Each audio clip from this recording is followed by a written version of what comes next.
السلام علیکم۔ نماز میں خیالات کیوں آتے ہیں؟ اگر کسی کو نماز میں بار بار خیالات آتے ہیں تو اس سے کیسے بچا جائے؟ اور اگر کوئی شخص نماز میں انہیں خیالات آتے ہیں اور اس کے ذریعے سے وہ قرات نہیں پڑھ سکتا یا رکعتوں کے اندر وہ غلطی کرے تو وہ کس طریقے سے نماز پڑھے؟ اگر کوئی یہ سمجھے کہ میں نے ایک رکعت پڑھی ہے یا دو رکعت پڑھی ہے، حالانکہ اس نے تین جو ہے نا رکعات مکمل کی ہو، تو وہ کس طرح سے نماز کو مکمل کر لے؟ دیکھو، یہ بہت اہم سوالات ہے اور بہت سے خواتین حضرات کو بھی یہ مسئلہ پیش آتا ہے اور مرد حضرات کو بھی یہ مسئلہ پیش آتا ہے۔ تو یہ خیالات کیوں آتے ہیں اور اس سے کیسے بچا جائے؟ ٹھیک ہے نا؟ اور اگر کسی کو اشتباہ ہو جائے، یعنی خیالات کی وجہ سے انہیں اشتباہ ہو کہ میں نے دو رکعت ادا کی ہے یا تین رکعات مکمل کی ہے، تو کس طریقے سے اپنی نماز کو مکمل کر لے؟ دیکھو، سب سے پہلی بات یہ سمجھ لے کہ نماز میں خیالات لوگوں کو آتے ہیں، اور یہ بالکل طبعی بات ہے کہ جب بندہ نماز کے لیے کھڑا ہوتا ہے تو طرح طرح کے خیالات اس کے ذہن میں آ جاتے ہیں۔ ٹھیک ہے نا؟ نماز سے جب باہر ہوتا ہے تو خیالات نہیں ہوتے، جب بھی وہ جو ہے نا نیت باندھ لیتے ہیں اور قرات شروع کر دیتا ہے تو پھر خیالات آنا شروع ہو جاتے ہیں، کبھی دکان کے خیالات، کبھی کسی اور چیز کے بارے میں خیالات۔ ٹھیک ہے نا؟ تو اس کے بارے میں ایک حدیث سن لیجئے کہ آپ صلی اللہ علیہ وسلم کے پاس ایک وفد آئی اور انہوں نے کہا، یا رسول اللہ، ہمیں ایسے خیالات آتے ہیں کہ ہم انہیں اپنے زبان پہ لانا پسند نہیں کرتے، یعنی مختلف طرح کے خیالات آتے ہیں۔ ٹھیک ہے نا؟ تو آپ صلی اللہ علیہ وسلم نے فرمایا، واقعی آپ لوگوں کو یہ خیالات آتے ہیں اور آپ لوگ اسے پسند نہیں کرتے؟ تو انہوں نے کہا، جی ہاں۔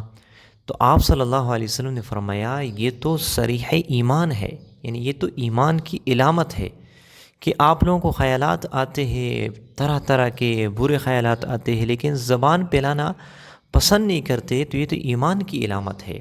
تو خیالات کا آنا بالکل آ جاتے ہیں، اور بعض دفعہ اللہ کے بارے میں بھی، ٹھیک ہے نا، خیالات آ جاتے ہیں اور گندے خیالات بھی آ جاتے ہیں۔ ٹھیک ہے نا؟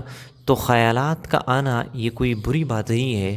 خیالات کے بارے میں مختلف طرح کے اسے جگہ دینا اور اس کو اپنے ذہن میں بٹھانا، ٹھیک ہے نا، اور اس کے بارے میں بار بار پھر سوچنا، ایک خیال آ گیا آپ نے دور کر دیا، ٹھیک ہے نا، لیکن بار بار اسی کے بارے میں سوچنا، اور بعض دفعہ انسان نماز کے دوران وہ خیالات کے اندر گم ہو جاتا ہے۔ ٹھیک ہے نا؟ انہیں نہ رکعتوں کا پتہ ہوتا ہے، نہ یہ پتہ ہوتا ہے کہ میں نے کیا پڑھ لیا۔ ٹھیک ہے نا؟ تو یہ ٹھیک نہیں ہے۔ تو خیالات آ جاتے ہیں اور خیالات کو جگہ دینا یہ جو ہے نا بالکل غلط ہے۔ اب یہ جو نماز کے دوران بندے کو خیالات آتے ہیں، یہ کیوں؟ ایک صحابی نے عرض کیا کہ یا رسول اللہ، شیطان میرے نماز اور قرات کے درمیان حائل ہو جاتا ہے۔ تو آپ صلی اللہ علیہ وسلم نے فرمایا کہ یہ شیطان ہے اور اسے خنزب کہا جاتا ہے۔ یہ شیطان، اس کا کام یہ ہے کہ بندے کو جو ہے نا ذہن میں مختلف طرح کے خیالات ڈالتے ہیں۔ تو آپ صلی اللہ علیہ وسلم نے فرمایا اسے خنزب کہا جاتا ہے۔ ٹھیک ہے نا؟ اور جب آپ محسوس کرو تو پھر بائیں جانب جو ہے نا دتکارو۔ ٹھیک ہے نا؟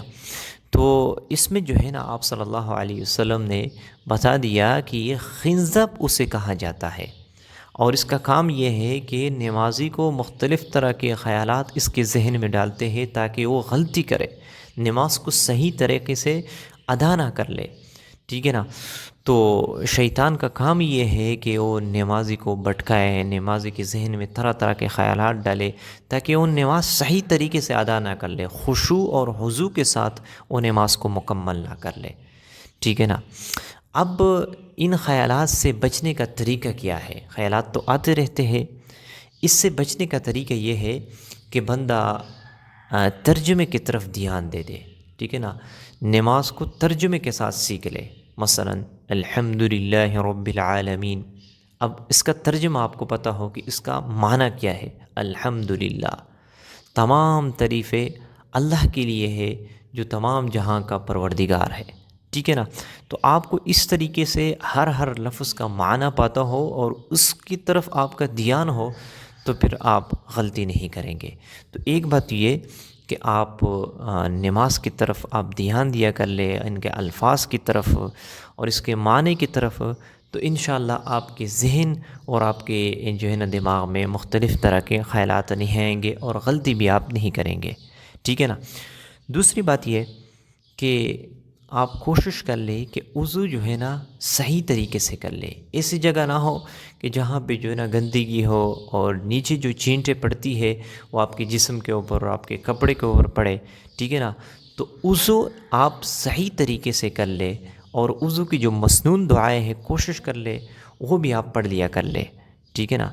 سنت کے مطابق وضو اور جو چینٹے ہیں ان سے اپنے آپ کو بچے کہ کپڑے کے اوپر وہ نہ لگے. ٹھیک ہے نا. کچھ قطرے جسم کے اوپر لگ جاتے ہیں، ان کی کوئی بات نہیں ہے، لیکن ایسی جگہ پہ وضو کرنا کہ سارے جسم جو ہے نا کپڑے جو ہے نا تر ہو جائے وضو کے قطروں سے پانی سے، تو یہ جو ہے نا ٹھیک نہیں ہے. تو اس کا بھی جو ہے نا آپ خیال رکھیں. اب جو اہم مسئلہ ہے کہ اگر کسی کو نماز میں اشتباہ ہو جائے خیالات کی وجہ سے کہ میں نے 2 رکعت مکمل کی ہے یا 3 رکعات مکمل کی ہے، تو یاد رکھنا اگر کسی کو پہلی دفعہ اس طرح ہو جائے، ٹھیک ہے نا، تو اسے چاہیے کہ اثر نو نماز کو پڑھ لے، یعنی دوبارہ جو ہے نا نماز کو پڑھ لے. ٹھیک ہے نا. لیکن اگر کسی کو بار بار اس طرح خیالات آتے ہیں تو یاد رکھنا اس کے بارے میں مسئلہ یہ ہے کہ وہ جو ہے نا غالب گمان کے اوپر عمل کر لے.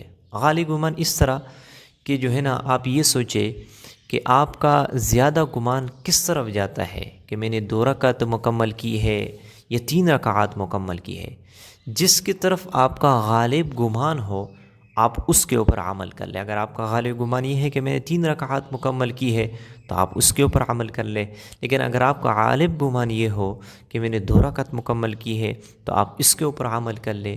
تو اگر کسی کو اس طرح بار بار خیالات آتے ہو اور وہ غلطی کرتے ہیں رکعات کے اندر، ٹھیک ہے نا، اشتباہ ہوتا ہے، تو غالب گمان کے اوپر عمل کر لے کہ میں نے 3 ادا کی ہے یا جو ہے نا 2 رکعات مکمل کی ہے. لیکن اگر کسی کو یہ بھی معلوم نہ ہو کہ غالب گمان بھی جو ہے نا قائم نہیں ہوتا ہے کہ 3 کی ہے یا جو ہے نا 2 رکعات مکمل کی ہے، تو اسے یہ جو ہے نا یہ حکم ہے کہ وہ علی الاقل کے اوپر عمل کر لے، یعنی کم رکعات کے اوپر. ٹھیک ہے نا. اگر آپ کے جو ہے نا ذہن میں یہ آتا ہے کہ 3 ادا کی ہے تو آپ یہ سمجھے کہ میں نے جو ہے نا 2 رکعات مکمل کی ہے. اگر آپ کے ذہن میں 2 رکعات آتے ہیں تو آپ یہ سمجھے کہ میں نے 1 رکعت مکمل کی ہے. ٹھیک ہے نا. آخر میں پھر جو ہے نا سجدہ سہو بھی کر لیں. اس طریقے سے آپ جو ہے نا نماز کو پڑھ لیں. تو خیالات آتے رہتے ہیں، خیالات کو جگہ دینا یہ درست نہیں ہے. اچھی طریقے سے آپ وضو کر لیں اور اس کے بعد جو ہے نا آپ کوشش کر لیں نماز کو ترجمے کے ساتھ سیکھ لیں، اور نماز کی طرف جو ہے نا نماز سے پہلے آپ اعوذ باللہ بسم اللہ پڑھ لیں، پھر اس کے بعد آپ نماز شروع کر لیں. انشاءاللہ اللہ رب العزت آپ کو وسوسوں سے، خیالات سے محفوظ رکھیں گے. ملتے ہیں انشاءاللہ نیکسٹ ویڈیو میں. تب تک کے لیے اجازت چاہتا ہوں. السلام علیکم.